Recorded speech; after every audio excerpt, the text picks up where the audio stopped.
வணக்கம். இது கதையை கவிதையா கேளு பிரிவு 1. என்ன கதைன்னு பார்த்தீங்களா? நம்மளோட கடைசி பக்கம் முடிஞ்சிருச்சு அப்படின்னு நினச்ச 2 பேர், இல்லைடா இன்னும் டெஸ்டினி பாக்கி இருக்குது அப்படிங்கிற மாதிரி ஒரு அன்எக்ஸ்பெக்டட் டைமில் அன்எக்ஸ்பெக்டட் மீட்.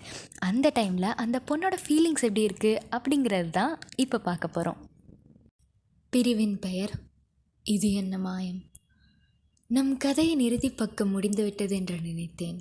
ஏனோ எதற்கோ உன்னை மறக்க வேண்டும் என்று நினைக்கும் ஒவ்வொரு முறையும் இப்பிரபஞ்சம் உன்னை என் கண் முன்னே கொண்டு வந்து நிறுத்துகிறது.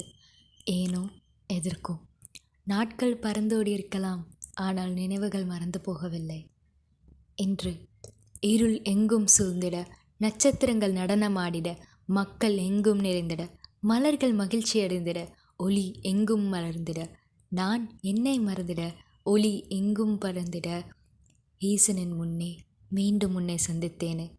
ஏனோ எதற்கோ நம் கதை இன்னும் தொடர்கிறது. ஏனோ எதற்கோ.